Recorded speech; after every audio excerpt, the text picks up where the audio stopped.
Oh, It's recording. okay. Hello, my name is Tyrone Alexander Dew. I'm actually the author of Satellite Directed Energy Weaponry Terrorism, Illuminati Got Me.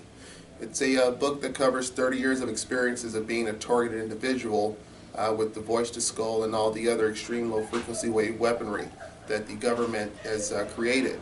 If you've probably heard about Aaron Alexis, the Washington Naval Yard shooter, he complained about this technology being used against him.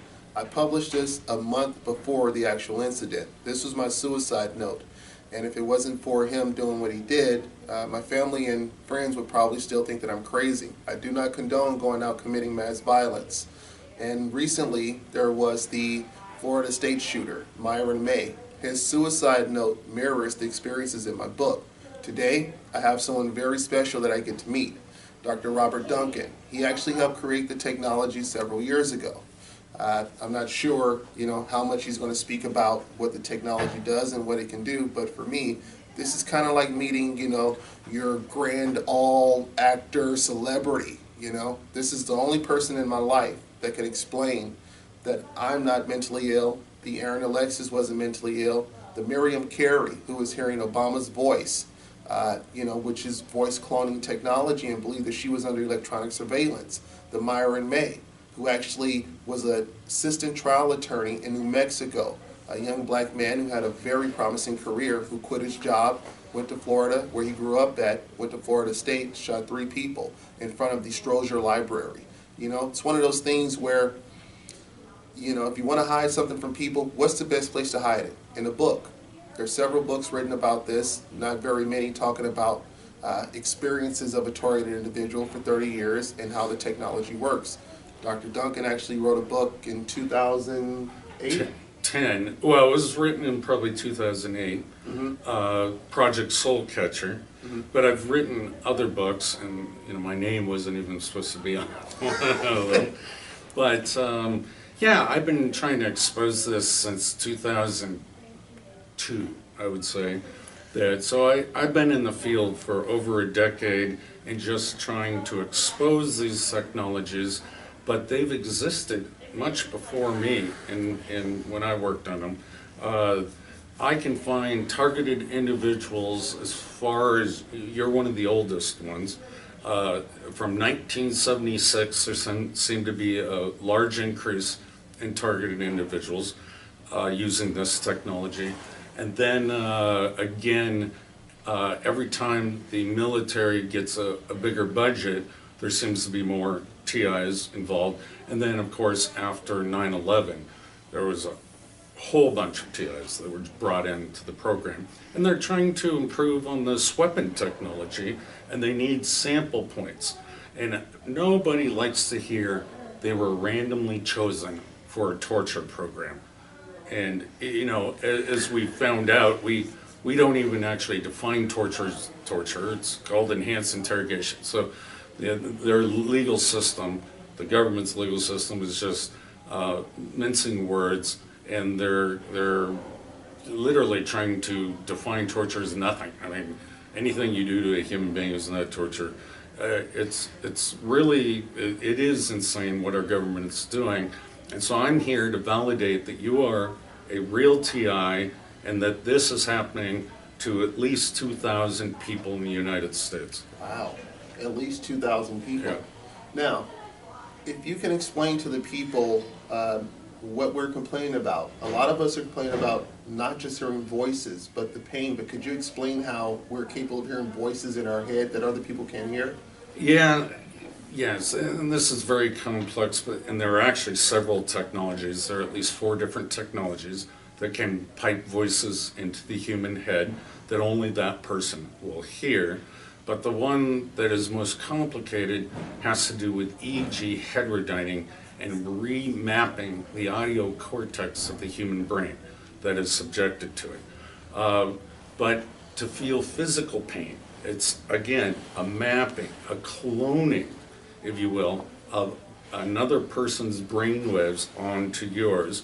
And people want to know the details, and I can't get into the details. Biophysics and physics, kind of bores people, the mathematics of it. But you asked a good question. So they can control my emotions. Yes. How do they do that?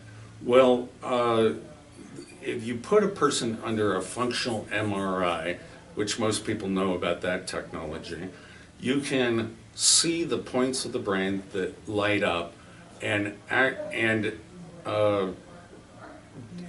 classify each emotional state. You can tell that person is an alcoholic, or that person is schizophrenic, or that person feels pleasure or pain, happiness, sadness, and etc. throughout all the emotions. Now, what people don't know is you can induce those sets, it's called an emotional signal cluster, onto other human beings. So literally copying what another person is feeling and those emotions onto you. So, are they capable of having these emotions cloned onto a computer and then inflicting decibel levels of frequency waves onto humans to make them feel these particular emotions? Because for me, I mean, there are times when I feel like, I can be very strong, I can be angry, I can be upset, I can be sad, I can be happy. I mean, there are times when, for instance, my ex-fiance and I, when we were together, there were plenty of times when I feel these vibrations going through my body. And the next thing you know, I'm extremely angry. I mean, we're fighting. I mean, I'm physically fighting with her, and I have no control over what's being did to me. All I can tell her is that, look, babe, I'm sorry. That wasn't me. I love you. Is that me feeling someone else's emotions, or have they finally figured out the perfect decibel level of frequency waves to inflict on me? And if so, where are they inflicting these frequency waves? Is it in my brain? Is it in my nervous system? Is it, where do they inflict this at? It's a good question, and it's actually more complicated than you make it. You're having both natural emotions that are tied in with the unnatural emotions that they're injecting into you. And they can amplify whatever emotion you are already feeling. And so it's not as simple as saying, I'm being fully controlled, because only in certain settings can you have a complete cloning of another person's mind. Usually it's a mixture, and so it's called heterodyning, which means mixing of brain signals, not cloning. But so I can't talk about your particular situation because I don't know. Yeah, you weren't there. I weren't there. You wasn't the person who was doing it to you. Yeah, So, that's right. I assure you of that. so you can't. Yeah, I understand that. So there's also the not being able to hear. Like sometimes I have conversations with people and I can't hear what you're saying. How do they just immediately shut off my hearing? Well, they do have control of the five senses. Remember, your brain, your entire self of sense is derived from your input signals. And, we say taste, smell, touch, hearing, eyesight, and they can control quite a bit of that. They can dampen your hearing, they can dampen your vision, make you see double vision, they can erase your memory, short-term memory, and these have been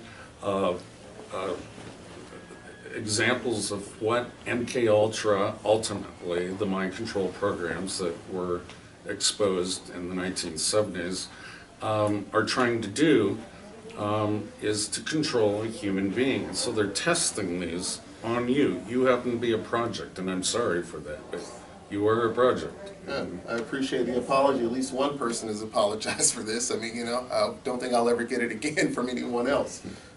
When you speak of the forest being able to see certain things and making you see double vision, as a child, I wrote in my book how they were able to force me to see certain neural images, I guess, of like things that would be on TV.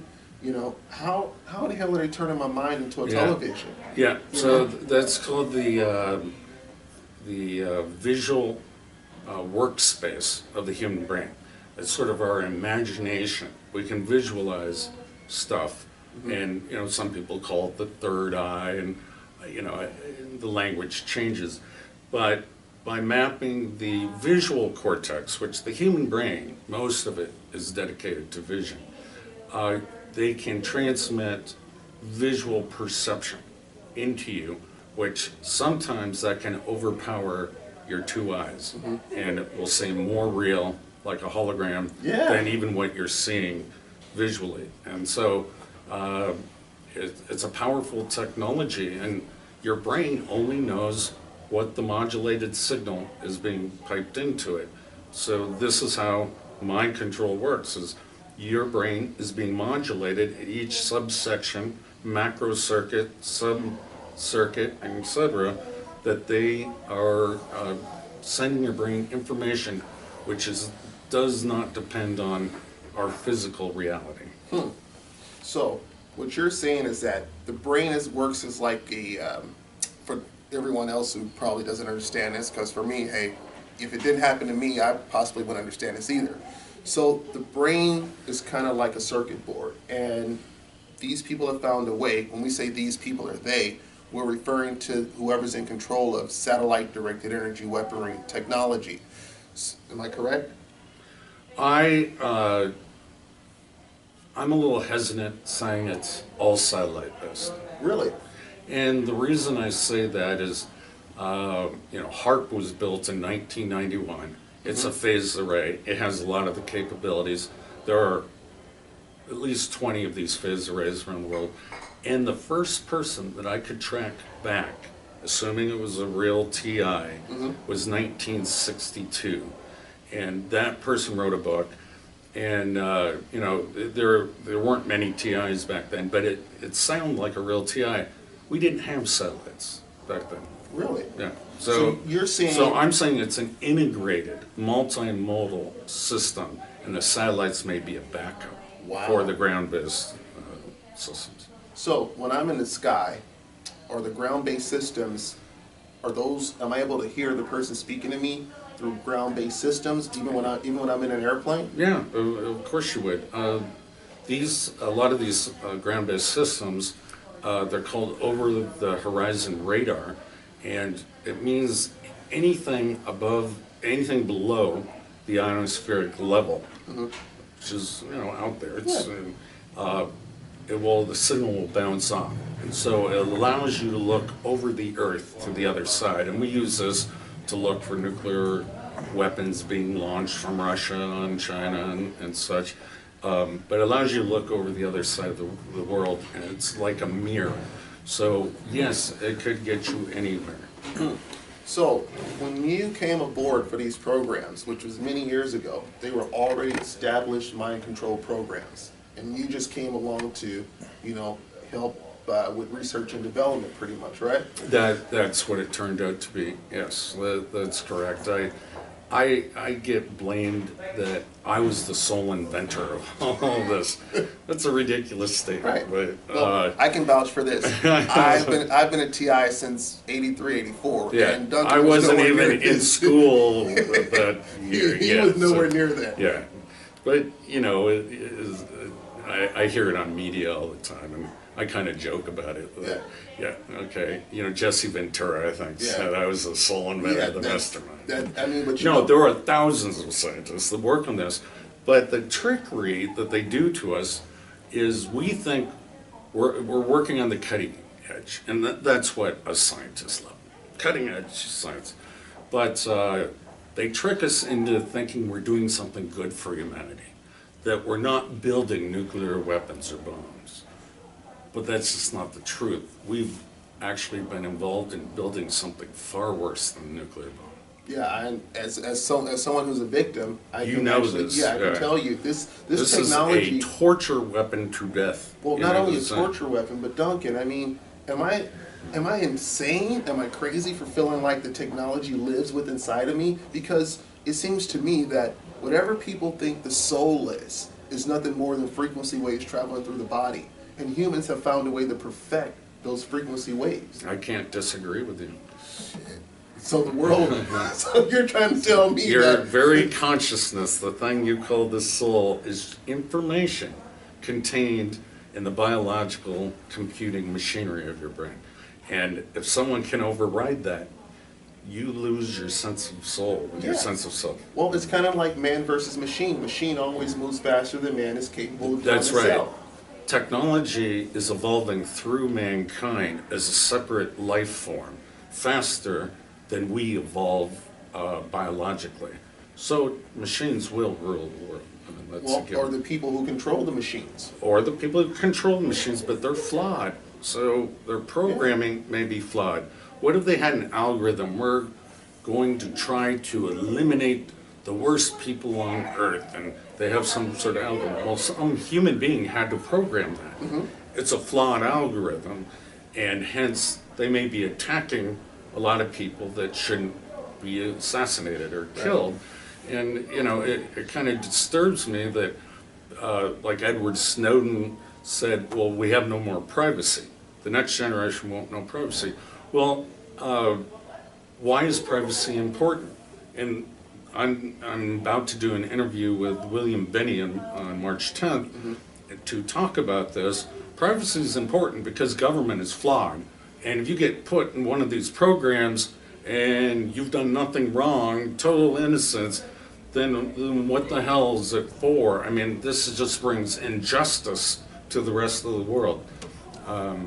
So, yeah, privacy is important. Yes, privacy is important. But when you mention these programs that people are, I guess, just forced into, these aren't programs where people are picking you up anymore, taking you to a building or somewhere like that. These are just randomly selected people. And they're being watched with satellite technology, though, right? I mean, they're being watched with it, right? In the past, you know, the U.S. government purposely chose for a lot of their, non-consensual human experimentation programs, poor people, people that were easily discredited, and usually the black community. Right. Like the Tuskegee experiment, for one, which was the most heinous crime. Well, until now. You know? Until now. Yeah, until now. But this hasn't been revealed yet, or people don't accept it yet, this kind of no-touch torture and silent death. But yeah, I think the program has been expanded since then to include all classifications of human beings. This is worldwide. I just did an interview with the major news agency for South Korea, and they're saying it's rampant there. Russia has a huge population, China has a huge population, and these movements are getting together, and they're trying to create a large voice. Listen to us, people. Listen to us. Put down your remote control and quit watching sports. Sports doesn't matter. That's a delusion. And so they're coming together, finally in one voice, but it's a slow process. The African Americans didn't get freedom for how many years? Women couldn't even vote, So we have a long history. We wiped out the Indians, and so the government has a long track record of lying to the American people, the world population. Sure. And so that's why we are here. We are trying to elucidate, enlighten the rest of the population, and hopefully they care. Hopefully they'll research a little bit more and say, that could happen to my child. That could be me.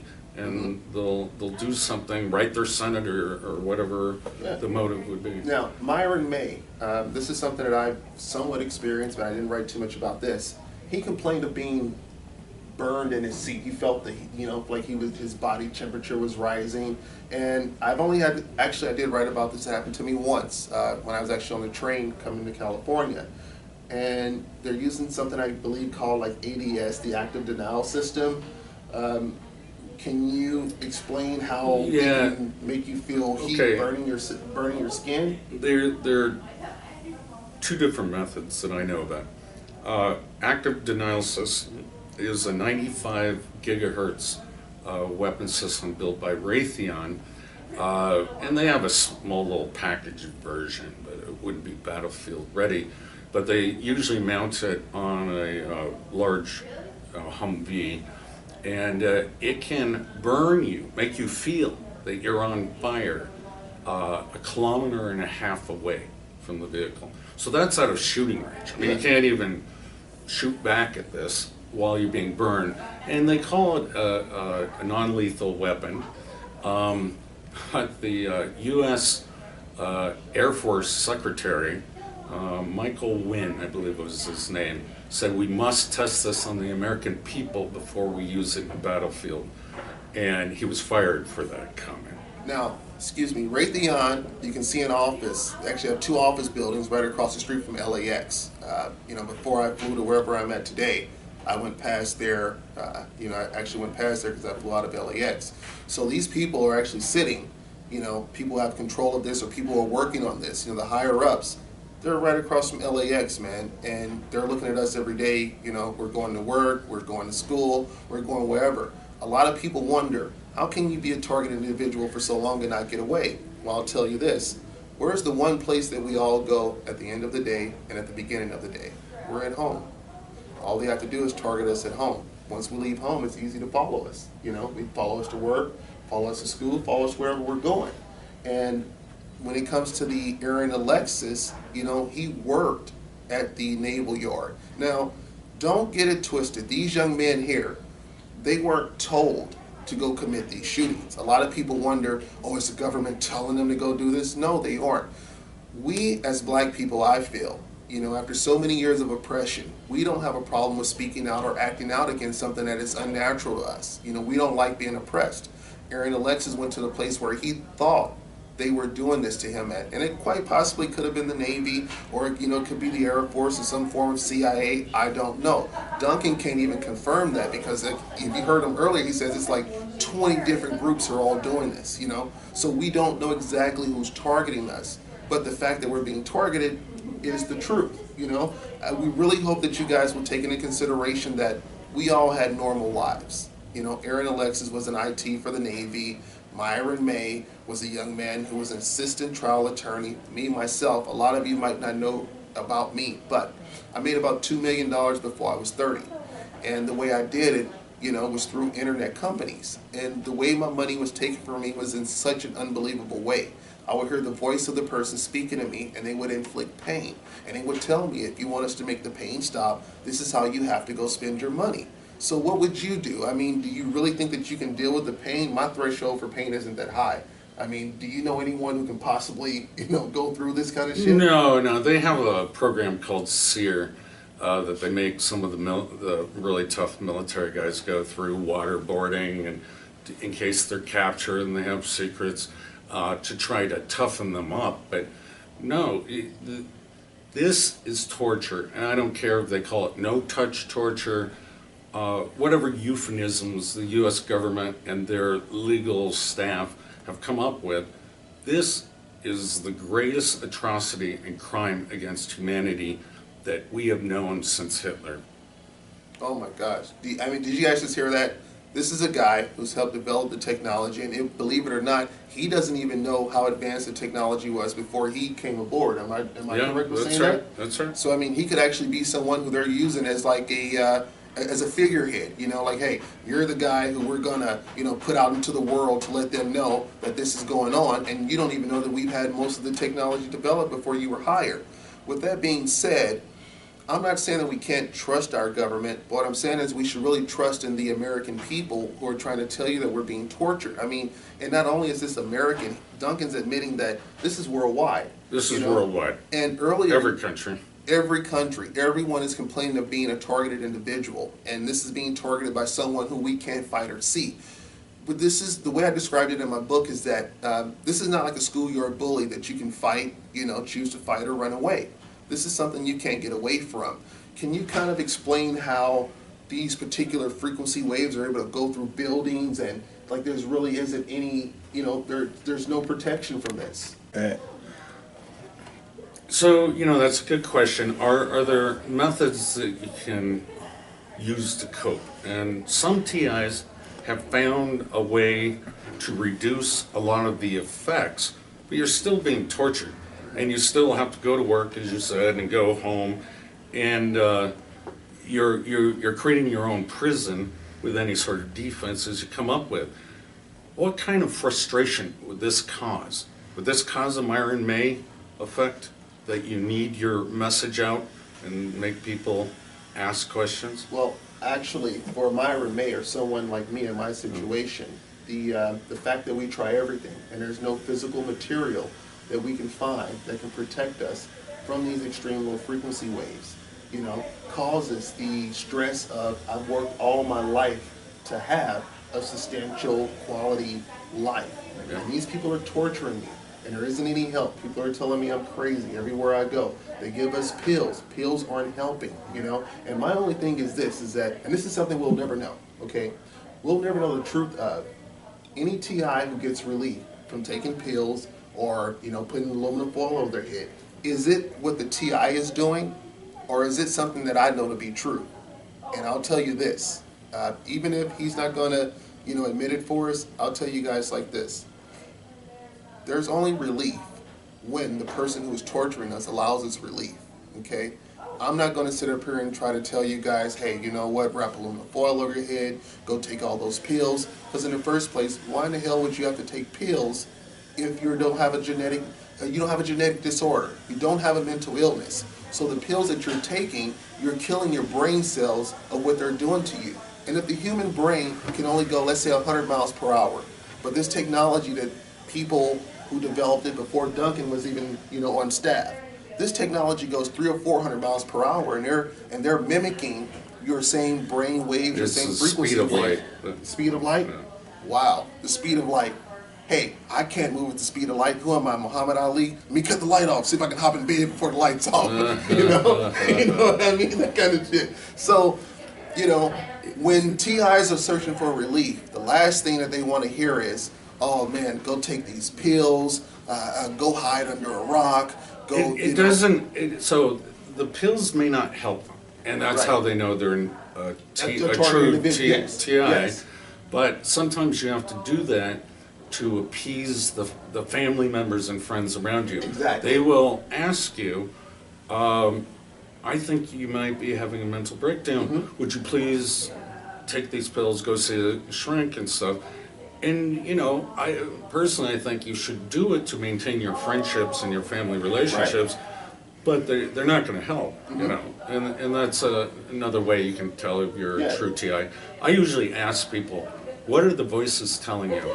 And that's how I classify my research, because they use these scripts. They use the same scripts on almost all TIs, and so you can hear what they're telling the individual.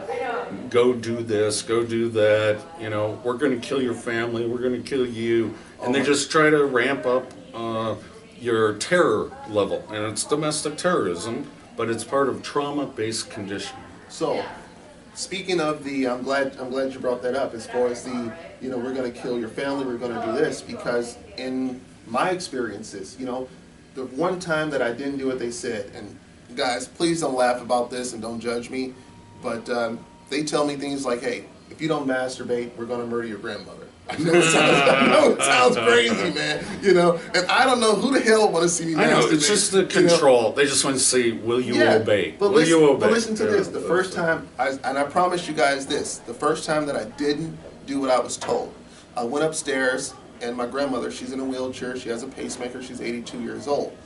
Within minutes, because I didn't masturbate, my grandmother was slumped over in a wheelchair. I have to pick her up, put her on the toilet, because she feels that she's kind of constipated and she thinks that it's gas. And, you know, I know that they have something called EMPs, you know, where, they, you know, just, you know, the microwave weapons where they can... Well, the microwave weapons can cause heart attacks, and people that have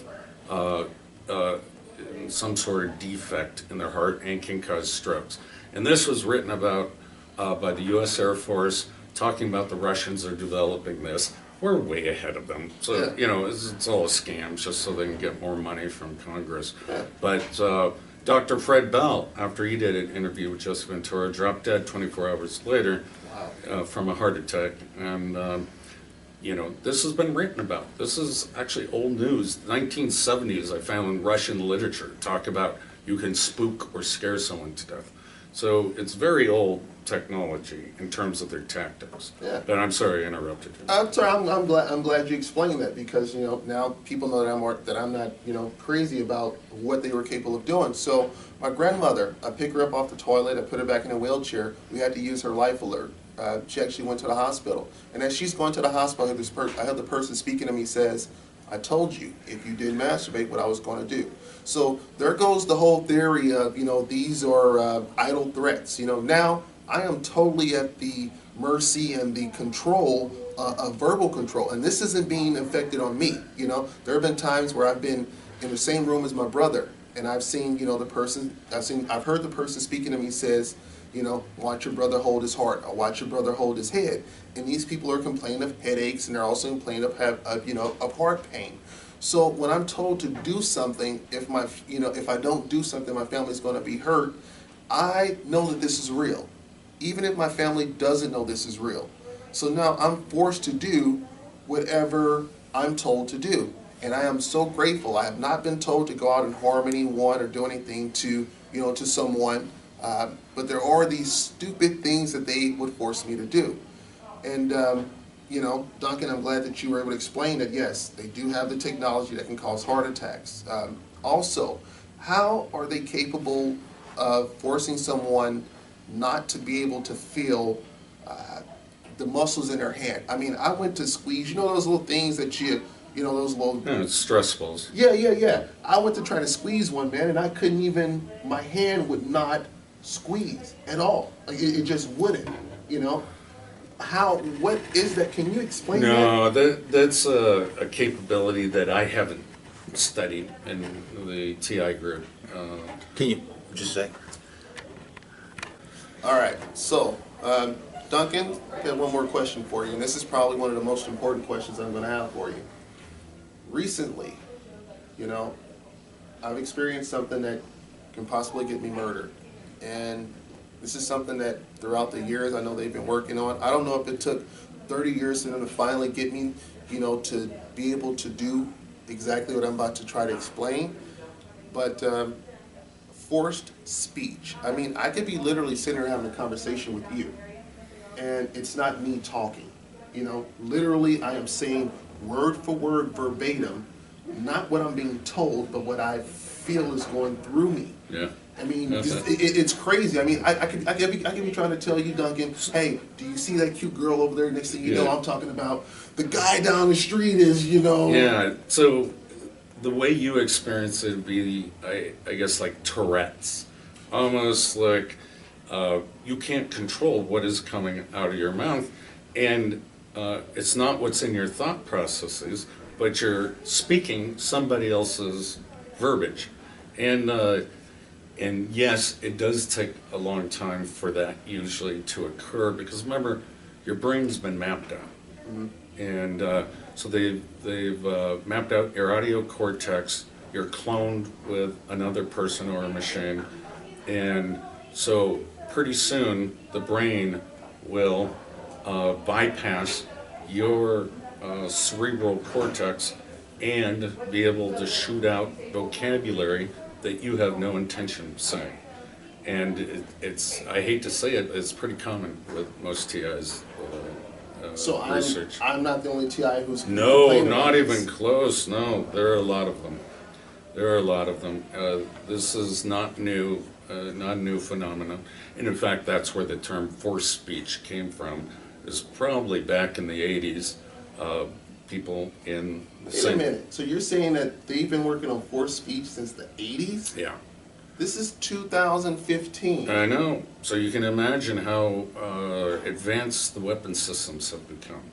Now, when it comes to all of this particular type of technology that we're talking about, as far as the capabilities of it, you're saying that this is all based on ground technology and satellite technology? I mean, it's all capable of being, citizens are able to be tracked with satellite technology, and they're able to be tortured and...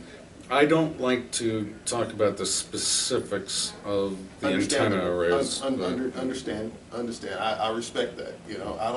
I don't like to talk about what I was forced to talk about. Yeah. Yeah. So I understand. Hey. But you won't be put in prison. I mean, hey, you know what? And I don't want you to be put in prison. I appreciate the interview today. If you guys ever want to take a look at, get a good read, you can actually pick up my book only at my website right now. It's at www.schawareness.com, and it's Satellite Directed Energy Weaponry Terrorism, Illuminati Got Me. covers so much of my life. 30 years of experiences, horrific experiences, and it also lets you know, hey, I'm a guy who's tried, and I'm not someone who's ended up in this particular part of my life because of decisions I made. These were all forced decisions that I had no choice other than to do what I was forced to do. And with that being said, you all try to enjoy your life. And if you're not going out doing everything you can, then you're wasting valuable time. And I wish I had the time that you had. Hey, thank you, Ty, All right. for inviting me to this interview. Sure, no problem. All right. Have a good one. You too. All right. Cut.